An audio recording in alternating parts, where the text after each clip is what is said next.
I grew up thinking my grandmother, Evelyn, was the only person in the world who truly cared about me. She raised me more than my own parents did. She attended every school event, every birthday, every holiday, even when my parents couldn't bother to show up. She had money, real money, not nice car and 2 vacations a year money. I'm talking old money, investments she nurtured since she was young, multiple properties, and a business she built before she married my grandfather. My parents treated her like an ATM machine they weren't allowed to touch yet. But they adored the idea of her dying someday. I never thought they'd actually try to speed that up. 1. The fall that changed everything. It started small, suspiciously small. My grandmother fell down the staircase in her own house. The family told everyone she slipped. But when I visited her in the hospital, she grabbed my hand and whispered, "I didn't fall. Someone pushed me." Her voice trembled. Her eyes darted toward the doorway, terrified someone might hear her. My heart stopped. "Who?" I whispered back. She shook her head. "I can't say yet. Not until I'm sure." I told the nurse. The nurse told my parents. My parents told me I was imagining things. But then, it happened again. A week later, her oxygen machine malfunctioned. The hospital staff said someone had unplugged the safety monitor. My mother shrugged it off. "These machines break all the time." Except they don't. Not like that. Not twice in 1 week. My grandmother gripped my wrist with more strength than I thought her frail body had left. "Don't let them take my house. Don't let them touch my business. My will, it's hidden. They must not find it." 2 days after her second accident, my parents kicked me out of her hospital room. They said she needed rest, but I saw the panic in their eyes. They were afraid she might tell me something. That night, I searched her house. Every drawer, every cabinet, every loose floorboard. Then behind a row of old coats in her walk-in closet, I found it. A thick red folder with my name on it. Inside were her real will, bank account statements, titles to rental properties, documents for the company she founded, and a letter addressed to me. My hands shook as I opened the letter. "My dear boy, if they find this will before you do, they will destroy it. I leave everything to you because you were the only one who made me feel loved, not used. Your parents, I don't trust them anymore. They've tried to manipulate me into changing my will for years. And recently, I fear they've become desperate. If anything happens to me, anything, go to my lawyer immediately. Evelyn." I froze. The signature was dated 3 months ago, exactly when the family tension began. 2 days later, I received a call at 6 a.m. My grandmother had passed in her sleep.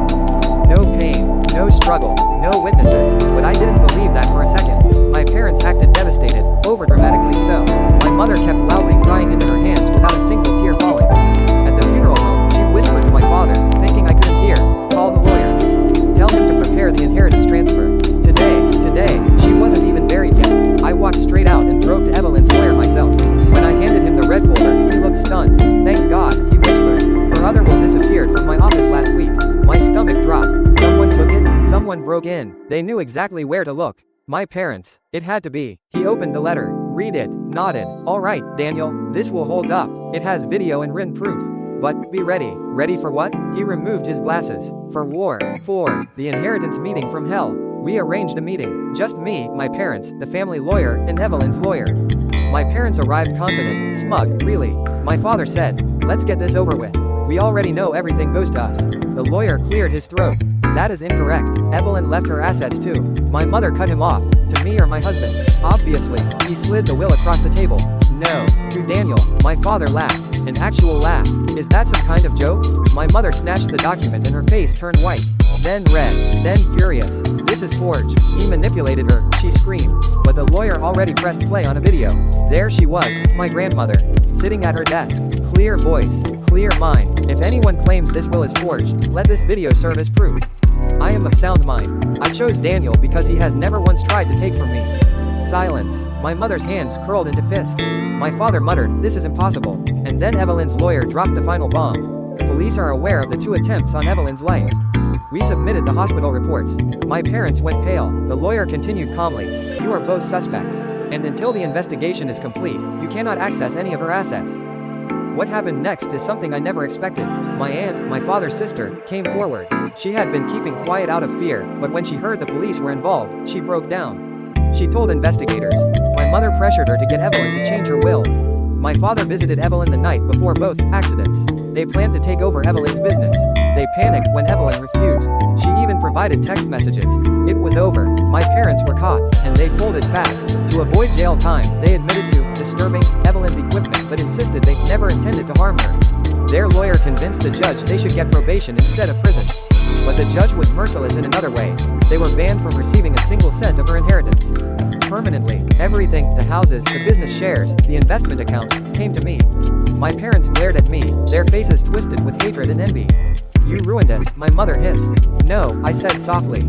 "You did." The first night I walked into Evelyn's house after the ruling, the quiet nearly crushed me. Her favorite chair, her garden shoes by the door, her knitting basket beside the couch. It still smelled like lavender, her favorite scent. I sat on the staircase, the same staircase she fell from, and cried harder than I ever had. Not because of the inheritance. Not because my parents betrayed me. But because the only person who loved me unconditionally was gone. Everything she gave me felt like a weight I wasn't ready to carry. But then I found another letter on her nightstand. "My boy, if you're reading this, I'm gone. But hear me well, you earned every piece of this life, not with money, but with kindness. Build something good from what I left you. Something I would be proud of. And don't let their darkness turn your heart bitter. Love always, Evelyn." I stayed in her house that night. Not as an owner, but as a grandson who missed her. My parents cut me off. Blocked my number. Told the rest of the family lies about me. But when the truth came out, the videos, the hospital reports, the messages, they lost everyone's respect.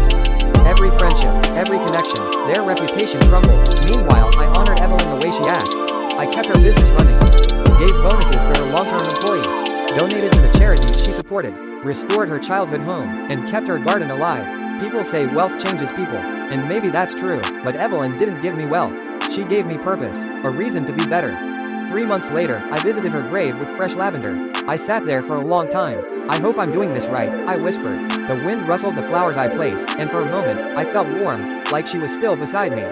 Her lawyer later told me she always said, "Daniel is the only one I trust with my legacy." I'm still learning how to live up to that. But every day, I try. Not because she left me everything, but because she gave me the only thing I ever needed. A family, even if it was just her.